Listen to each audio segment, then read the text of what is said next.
آقا کی عطا ہے مولا علی زہرا کی کلی، ولیوں کے ولی حسنین کے دل عثمان کے نین، یا خواجہ معین الدین حسن یا آقا۔ السلام علیکم ورحمۃ اللہ وبرکاتہ۔ نحمدہ ونصلی ونسلم علی رسولہ الکریم، اما بعد، فاعوذ باللہ من الشیطان الرجیم، بسم اللہ الرحمن الرحیم۔ الا ان اولیاء اللہ لا خوف علیہم ولا هم یحزنون الذین آمنوا وکانوا یتقون۔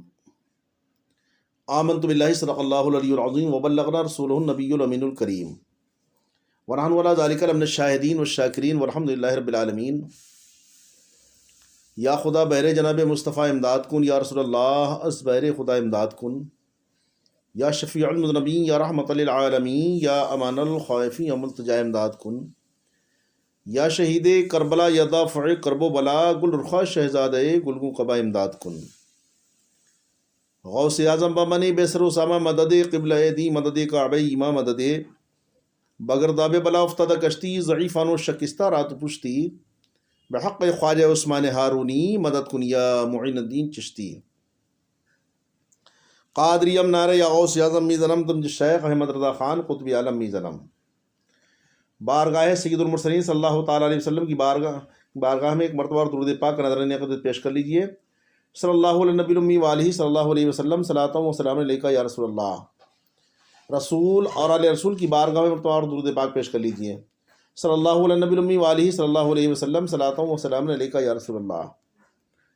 معزز سامعین کرام، یہ ماہ رجب المرجب شریف ہمارے آپ کے سروں پر سایہ فگن ہے۔ جس مہینے کی چھتر و سایہ میں ہم اپنی زندگی کے انمول ساتیں گزار رہے ہیں، یہ اس ماہ مبارک بڑا عظمت اور برکت والا مہینہ ہے۔ اس میں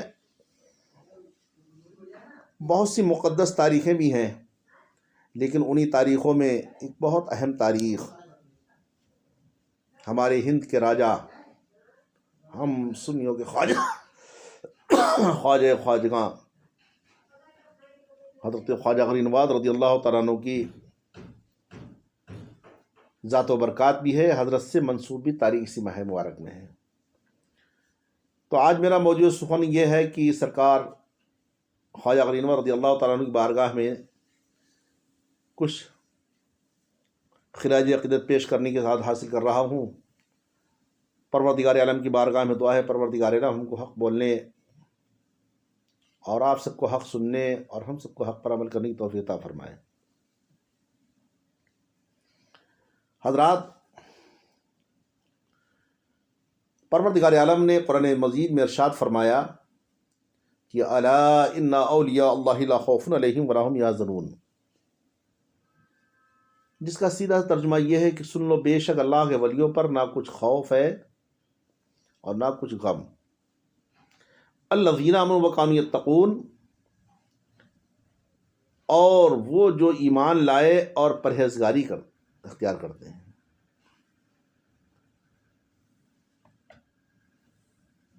حضرات، آج کا یہ دور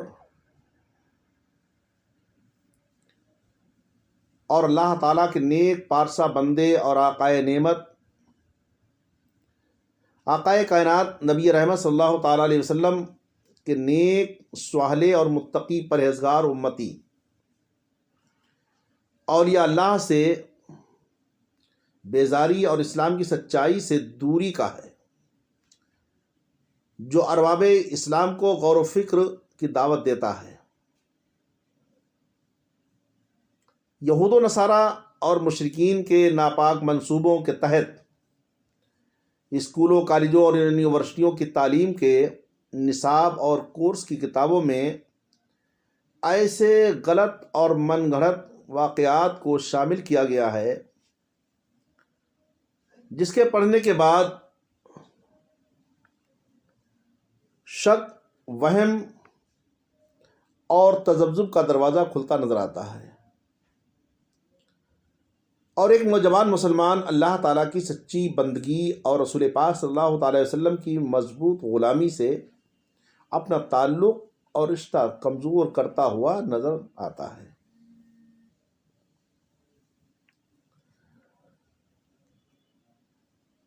اور آئے دن ان باتوں کا مشاہدہ بھی ہو رہا ہے کہ ہمارا نوجوان شک و بہم اور تذبذب میں مبتلا ہو کر طرح طرح کے اعتراضات کرتا ہوا نظر آتا ہے، کبھی اللہ و رسول کے تعلق سے تو کبھی اولیاء اللہ کی روحانیت و کرامت اور ان کے مزاروں پر حاضری کے حوالے سے۔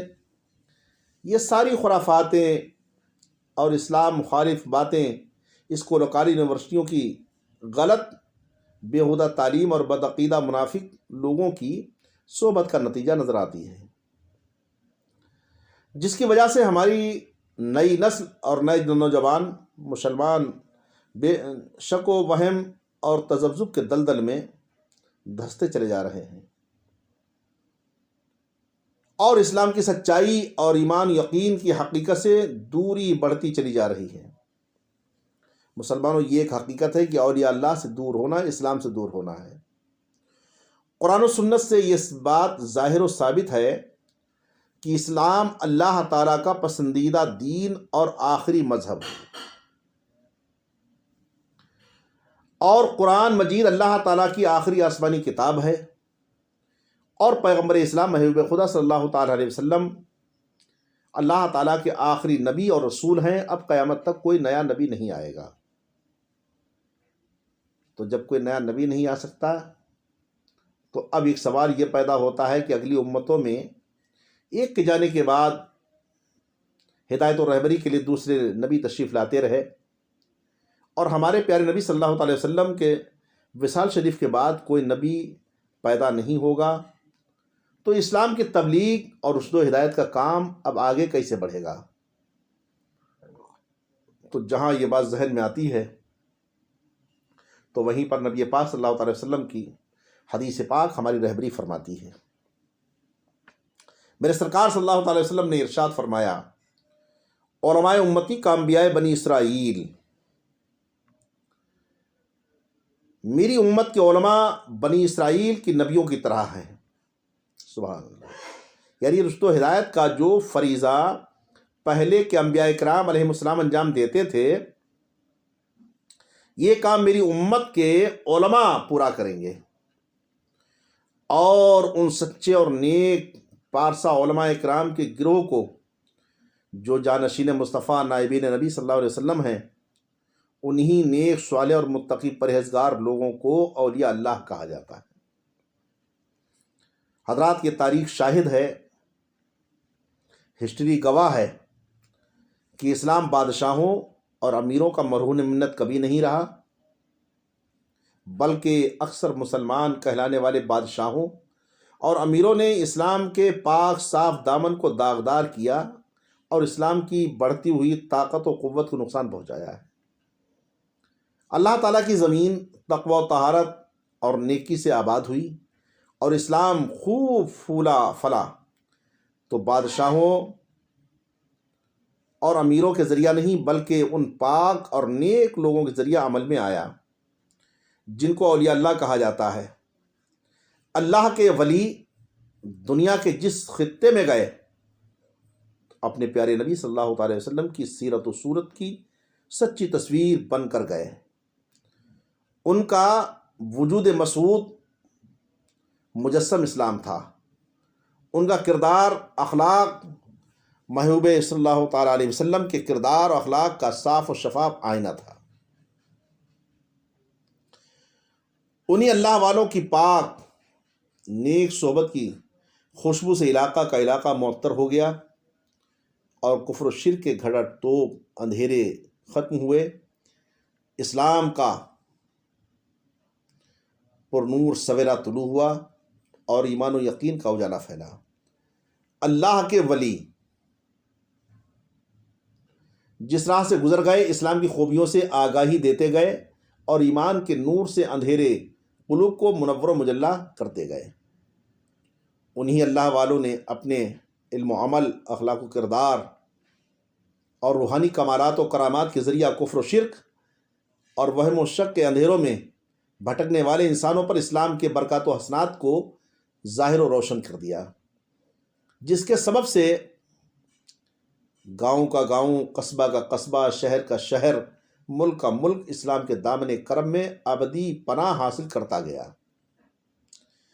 انہی پاک باز، با کرامت، با کمال ارباب روحانیت ہستیوں میں ہند کے راجا ہمارے پیارے خواجہ، خواجہ خواجگاں، قبلہ چشتیاں، مرکز عاشقاں، مطلع سالکاں، مقطع عارفاں، ہند ولی سرتاج ولایت، عطائے میر حجاج، عطائے رسول، سلطان الہند خواجہ معین الدین حسن چشتی، بندہ نواز، کرم نواز، حضور خواجہ غریب نواز سنجری اجمیری رضی اللہ تعالیٰ عنہ کا نام نامی اس میں گرامی سب سے روشن اور منور ہے، اور آپ کی خدمات سب سے زیادہ نمایاں اور تابناک ہیں۔ ہمارے پیارے خواجہ کی رحمت و برکت والی ذات پاک نے ہندوستان کے اندر کفر و شرک اور شک و بہم اور تذبذب کے اندھیرے ماحول میں اسلام و ایمان اور یقین کا جو چراغ جلایا ہے اور حق و صداقت کا دیپ روشن کیا۔ آپ کے نہ آنے تک ہند میں اندھیرا تھا، آپ کے نہ آنے تک ہند میں اندھیرا تھا، روشنی گھر گھر پھیلی آپ ہی کے آنے سے۔ ہند کے راجہ ہمارے پیارے خواجہ رضی اللہ تعالیٰ عنہ کے تقوی و طہارت اور روحانیت و ولایت کے پاکیزہ کردار و عمل اور مواعظ حسنہ کی برکت و تاثیر سے ایک عالم فیض یاب ہوا۔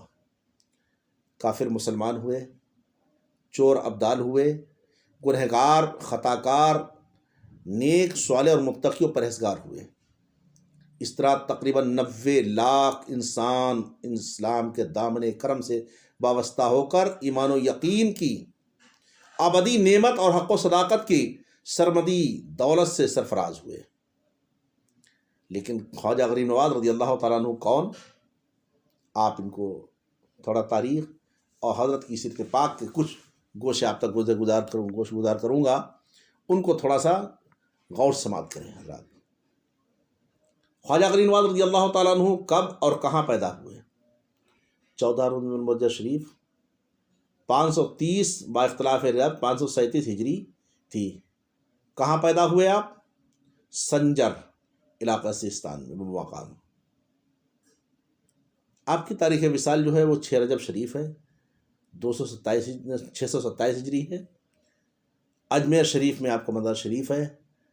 آپ کا نام نامی اس میں گرامی حسن، معین الدین حسن بھی ہے۔ القاب آپ کے ہند الولی، عطائے رسول، غریب نواز، خواجہ بزرگ، نائب رسول، وارث الانبیاء، آفتاب چشتیاں، سلطان الہند، یہ آپ کے القاب ہیں۔ لیکن جہاں خواجہ غریب نواز رضی اللہ تعالیٰ عنہ کی ذات پاک اور چشتی کا لفظ آپ کے نام سے جڑتا ہے، یہاں پر سب سے پہلے میں آپ کو یہ چیز آگاہ کر دوں، یہ چشتی کہلانے کی وجہ کیا ہے آپ کے، اور سلسلہ جو آپ کا چلا وہ چشتی کے نام سے ہی چلا ہے، یہ بھی سماعت کر لیں۔ ہمارے جماعت اہل سنت کی اعلیٰ ترین شخصیت، علم مقدار مسلک اعلیٰ حضرت رئیس القلم حضرت علامہ ارشد القادری صاحب رحمۃ اللہ تعالیٰ علیہ کی تحریر فرماتے ہیں کہ ہمارے پیارے خواجہ غریب نواز رضی اللہ تعالیٰ عنہ کے سلسلہ طریقت کے موروث اعلیٰ حضرت خواجہ ابو اسحاق شامی رضی اللہ تعالیٰ عنہ جب مرید ہونے کی غرض سے حضرت خواجہ ممشاد علی دینوری رضی اللہ عنہ کی خدمت میں حاضر ہوئے تو انہوں نے میرا نام دریافت کیا، تو آپ نے عرض کیا آج اس کو ابو اسحاق شامی کہتے ہیں۔ مرشد نے فرمایا آج سے ہم تم کو ابو اسحاق شامی نہیں بلکہ آج سے ہم تم کو ابو اسحاق چشتی کہیں گے، اور قیامت تک جو تیرے سلسلے میں داخل ہوگا وہ بھی چشتی کہلائے گا۔ سبحان اللہ۔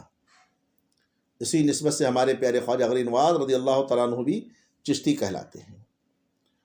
سرکار خواجہ غریب نواز رضی اللہ تعالیٰ عنہ نجیب الطرفین سید ہیں، آپ کا پدری نسب نامہ سیدنا امام حسین بن مولا علی رضی اللہ تعالیٰ عنہ سے ملتا ہے، اور آپ کا مادری نسب نامہ حضرت سیدنا امام حسن مجتبیٰ بن مولا علی رضی اللہ تعالیٰ عنہ سے ملتا ہے۔ اس طرح ہند کے راجہ ہمارے پیارے خواجہ غریب نواز رضی اللہ تعالیٰ عنہ حسینی اور حسنی سید ہے، لیکن جہاں پر یہ حسینی حسنی سید کی بات آئی ہے تو تھوڑا نسب نامہ بھی سماعت کر لیں، آپ کا سلسلہ کس طریقے سے مولا علی شیر خدا تک پہنچتا ہے، اس کو بھی آپ سماعت کر لیں۔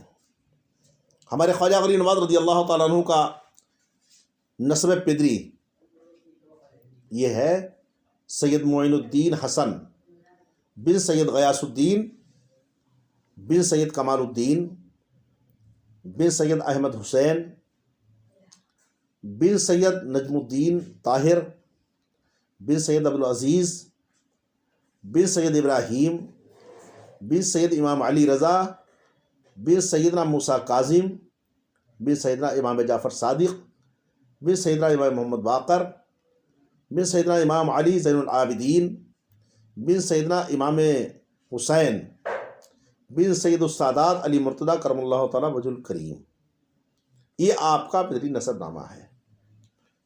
اور مادری نسب نامہ کیسے ہے اس کو بھی سماعت کریں۔ سید معین الدین حسن بن ام الورا سیدہ مہنور بنت سید داود بن سید عبداللہ حنولی بن سید یحییٰ زاہد بن سید محمد روحی بن سید داود بن سید موسیٰ ثانی بن سید عبداللہ ثانی بن سیدنا موسیٰ خون بن سیدنا عبداللہ بن سید حسن مثنیٰ بن سیدنا امام حسن مجتبیٰ بن سید السادات مولا علی رضی اللہ تعالیٰ عنہ مجمعین۔ حضرات، ہمارے خواجہ غریب نواز رضی اللہ تعالیٰ عنہ والدہ ماجدہ حضرت سید ماہ نور رضی اللہ تعالیٰ عنہ بہت ہی نیک اور بڑی عابدہ زاہدہ آپ کی والدہ تھی۔ خواجہ غریب نواز کے والدین کا بیان ہے، والدہ آپ کی فرماتی ہیں، آپ کی والدہ ماجدہ کا یہ بیان ہے کہ جب میرے بیٹے معین الدین حسن میرے شکم میں تھے تو میں بڑے عجیب و غریب اور اچھے خواب دیکھا کرتی تھی، میرے گھر میں خوب خیر و برکت تھی، یہاں تک کہ میرے دشمن بھی میرے دوست بن گئے۔ ولادت کے وقت میرا گھر نور الہی سے روشن تھا۔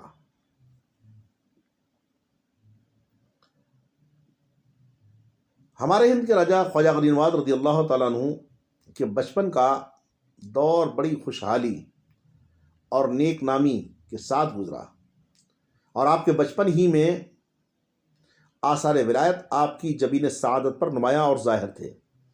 اللہ تعالیٰ کی دی ہوئی نعمت دولت سب کچھ تھی، بڑے ناز و نعم کے ساتھ پلے اور بڑھے تھے۔ ہمارے پیارا خواجہ غریب نواز رضی اللہ تعالیٰ عنہ دو بھائی تھے۔ خواجہ غریب نواز رضی اللہ تعالیٰ عنہ کے والد ماجد حضرت خواجہ غیاث الدین رضی اللہ تعالیٰ عنہ بہت نیک اور بڑے متقی پرہیزگار تھے۔ ابھی ہمارے خواجہ غریب نواز رضی اللہ تعالیٰ عمر شریف کم و بیش 15 سال ہی کی تھی کہ والد گرامی کا وصال ہو گیا۔ حضرت خواجہ غریب نواز رضی اللہ تعالیٰ عنہ 7 سال کی عمر شریف تک آپ کی پرورش خراسان میں ہوئی۔ ابتدائی تعلیم کا زمانہ والد بزرگوار کے زیر عاطفت گزرا، اس کے بعد سنجر کی مشہور درسگاہ میں داخل ہوئے اور وہیں سے تفسیر، حدیث اور فقہ کی تعلیم مکمل ہوئی۔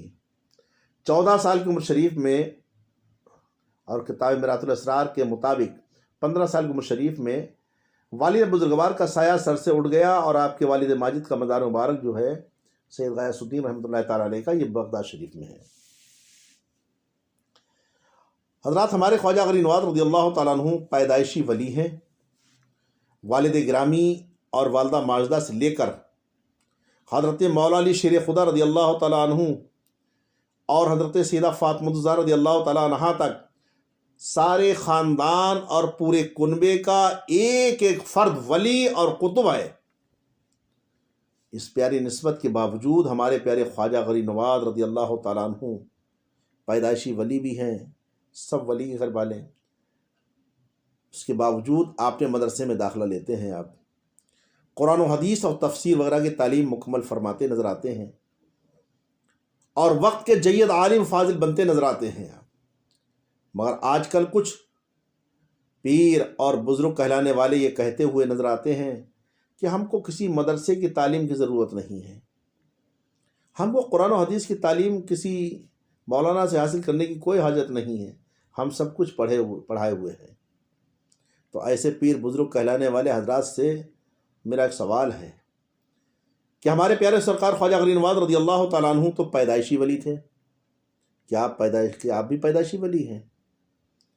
ہمارے پیارے خواجہ غریب نواز رضی اللہ تعالیٰ عنہ کا پورا خاندان نیک صالح اور ولی ہے، آپ کے والد والدہ اور تمام خاندان ولی ہیں، تو یقین جانیے کیا آپ خاندان بھی کوئی ایسا ہے؟ تو سچ تو یہ ہے کہ تمام سوالوں کا جواب دینا بڑا مشکل ہو جائے گا۔ اس لیے میری گزارش ہے ان پیر بزرگ ہونے کا دعویٰ کرنے سے پہلے اپنے پیارے خواجہ غریب نواز رضی اللہ تعالیٰ عنہ کی تعلیمات سے عمل کیجیے، قرآن و حدیث تفسیر وغیرہ کی تعلیم حاصل کر کے ولی تو کجا غلام حضور غریب نواز بن جائیے، یہی سعادت آپ جیسے پیر بزرگ کہلانے والوں کے لیے بارگاہ خداوندی میں کافی اور شامل ہو جائے گی، کیونکہ خلاف پیمبر کسی راہ گزید کہ ہرگز بمنزل نہ خواہد رسید۔ ہمارے سرکار خواجہ غریب نواز رضی اللہ تعالیٰ عنہ کی جائیداد میں سے ایک ہرا بھرا باغ اور ایک پنچ چکی آپ کو ملی تھی، اسی کو آپ اپنے لیے ذریعہ معاش آپ نے بنایا تھا، خود ہی باغ کی نگہبانی کرتے اور درختوں کو پانی پلاتے، اس طرح آپ کی زندگی بہت آسود اور اطمینان سے گزر رہی تھی۔ مگر قدرت نے ہمارے پیارے خواجہ غریب نواز رضی اللہ تعالیٰ عنہ کو باغ اشجار کی نگہبانی کے لیے نہیں بلکہ آپ کو انسانوں کی تربیت اور باغ اسلام کی آبیاری کے لیے پیدا فرمایا تھا۔ کہنے والے نے کسی شعر میں کہا ہے کہ گلشن ہند ہے شاداب کلیجے ٹھنڈے، گلشن ہند ہے شاداب کلیجے ٹھنڈے، گلشن ہند ہے شاداب کلیجے ٹھنڈے، واہ اے ابر کرم زور برسنا تیرا، واہ اے ابر کرم زور برسنا تیرا۔ پیارے خواجہ غریب نواز رضی اللہ تعالیٰ عنہ ایک روزہ اپنے باغ میں درختوں کو پانی دے رہے تھے، دیکھ بھال کر رہے تھے کہ اشارہ غیبی سے اللہ تعالیٰ کے ولی، کون ولی؟ جو اس دور کے بہت بڑے مست اور مجذوب بزرگ تھے، اکابر مجازیب میں آپ کا شمار ہوتا تھا، حضرت ابراہیم قندوزی رحمۃ اللہ تعالیٰ علیہ باغ میں تشریف لائے۔ جب ہمارے پیارے خواجہ غریب نواز رضی اللہ تعالیٰ عنہ نظر صاحب ولایت بزرگ پر پڑی تو ہمارے خواجہ غریب نواز رضی اللہ تعالیٰ عنہ نے بڑے ادب احترام کے ساتھ ان کی خدمت میں حاضر ہوئے اور ان کو ایک سایہ دار درخت کے پاس بٹھایا اور تازہ انگوروں کا ایک گچھا ان کی خدمت پیش کیا اور خود ان کی خدمت میں دو زانو ہو کر بیٹھ گئے۔ اللہ کے ولی حضرت ابراہیم قندوزی رحمۃ اللہ تعالیٰ علیہ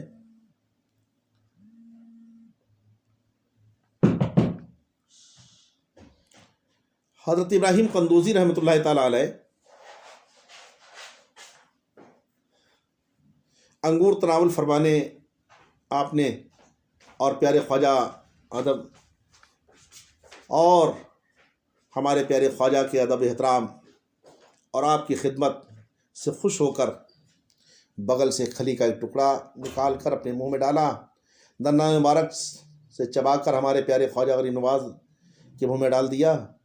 اس کھلی کو کھاتے ہی سرکار خواجہ غریب نواز کا باطن نور معرفت سے روشن ہو گیا اور قلب روح میں انوار الہی جگمگانے لگے،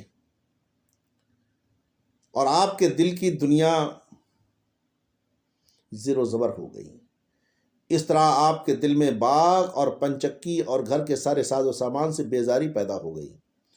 اسی عالم میں ہمارے پیارے خواجہ غریب نواز رضی اللہ تعالیٰ عنہ نے باغ پنچکی فروخت کر کے ساری دولت فقراء اور مساکین اور بے سہاروں پر لٹا دی، اور بے خودی کے عالم میں خراسان کی طرف راہ حق کی تلاش میں نکل گئے۔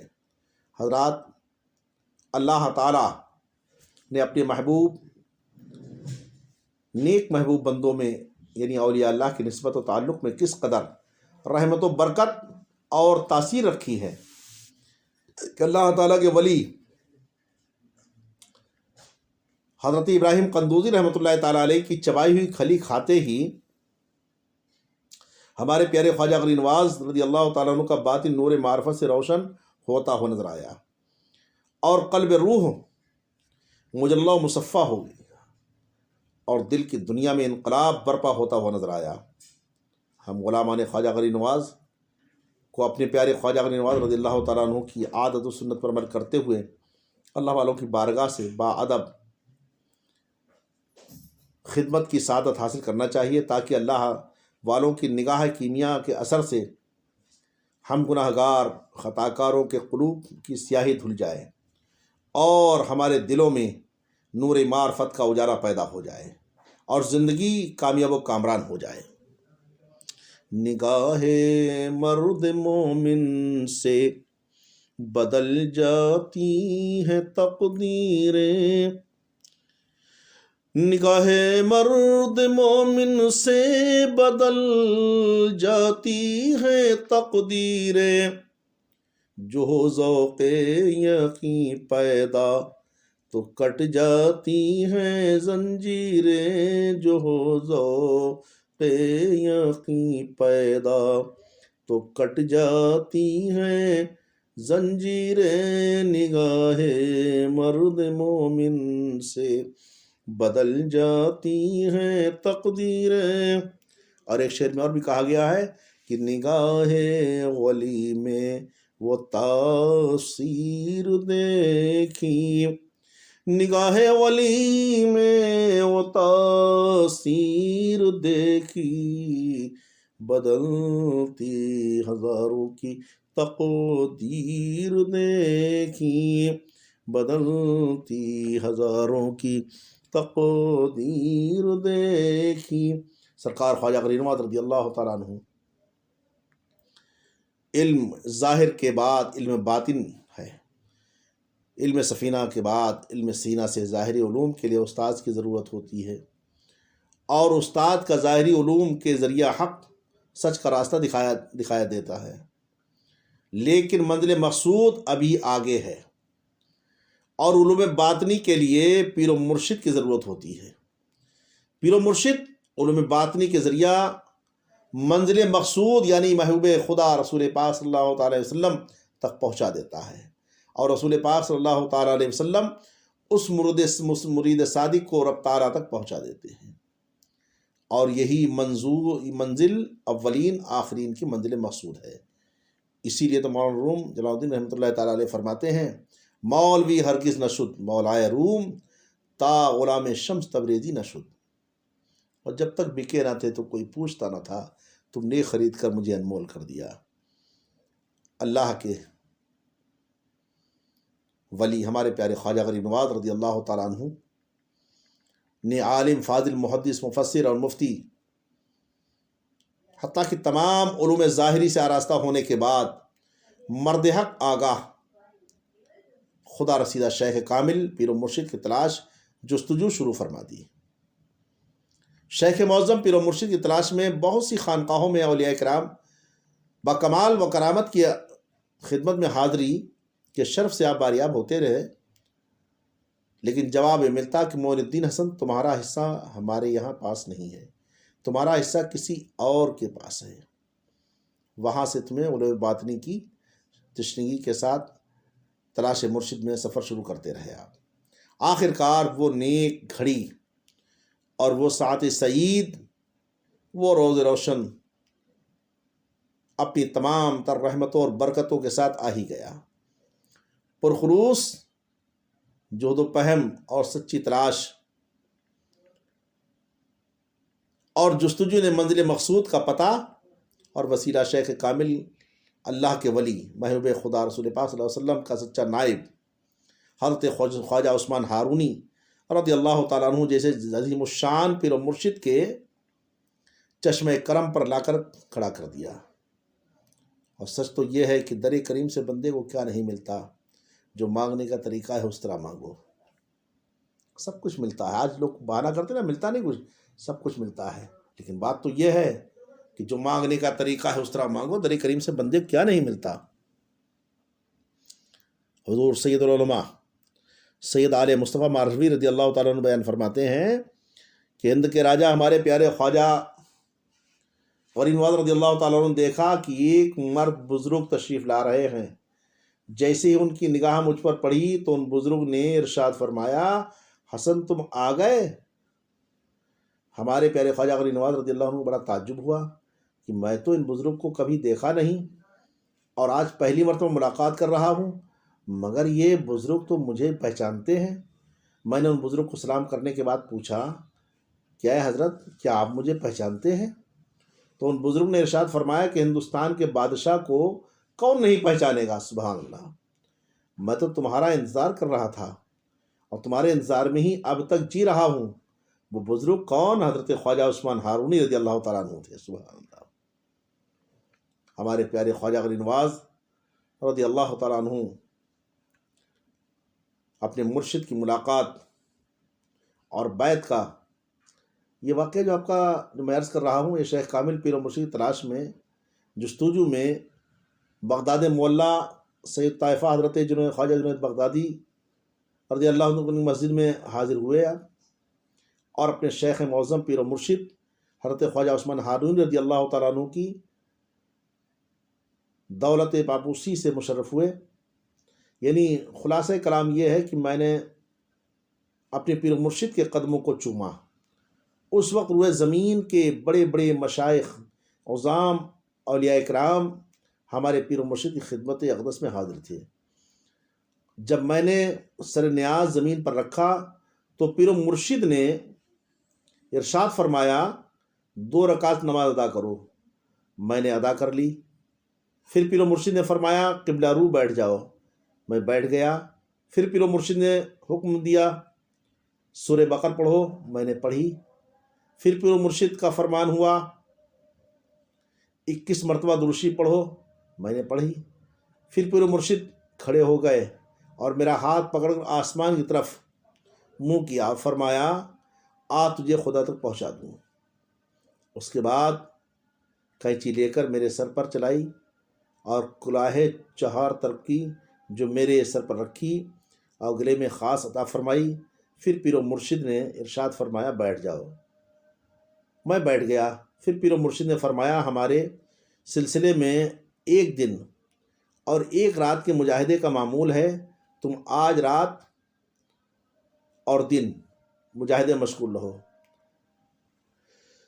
میں پیر و مرشد کے فرمان کے مطابق مجاہدے مشغول رہا۔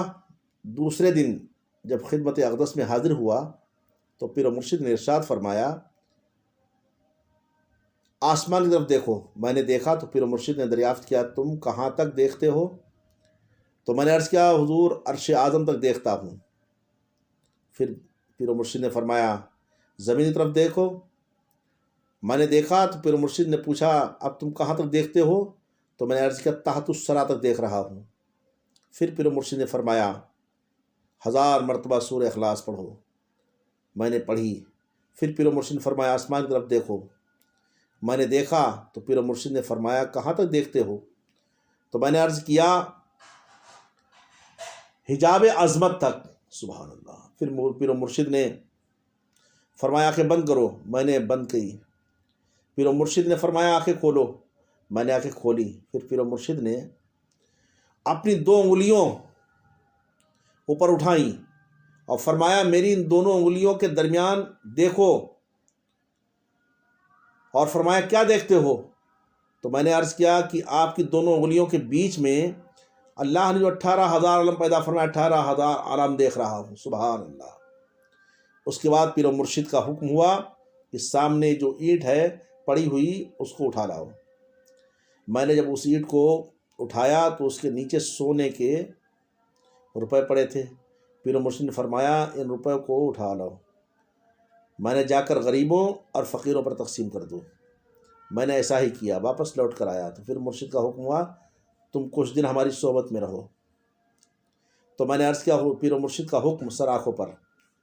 حضرات اس نورانی واقعہ سننے کے بعد یقیناً ہم سب کا ایمان تازہ ہو گیا ہوگا کہ جب اللہ تعالیٰ کے ولی خواجہ غریب نواز رضی اللہ تعالیٰ عنہ کے پیر و مرشد خواجہ عثمان ہارونی رضی اللہ تعالیٰ عنہ کی دونوں انگلیوں کے درمیان 18,000 عالم دکھائی دے سکتے ہیں، تو صدیق اعظم، فاروق اعظم، عثمان حیدر، مولا علی شیر خدا کے پیر و مرشد، بلکہ اولین و آخرین کے شیخ اعظم محبوب خدا رسول پاک صلی اللہ تعالیٰ علیہ وسلم کی کمالات و معجزات کا کیا عالم ہوگا جب ان کے گدا بھر دیتے ہیں۔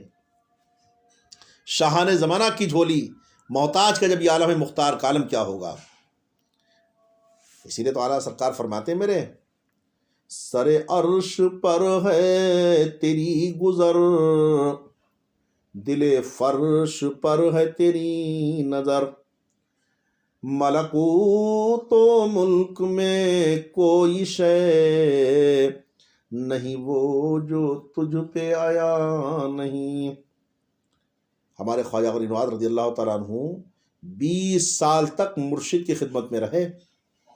خواجہ غریب نواز رضی اللہ تعالیٰ عنہ فرماتے ہیں کہ جب میں شرف بیعت حاصل کر چکا تو میں نے 20 سال تک اپنے مشفق و مہربان مرشد حضرت خواجہ عثمان ہارونی رضی اللہ تعالیٰ عنہ کی خدمت اقدس میں گزارے، اور اس طرح خدمت میں لگا رہا کہ پل بھر کے لیے اپنی جان کو آرام نہ لینے دیا، اور میں ہمیشہ پیر و مرشد کی خدمت میں مشغول رہتا۔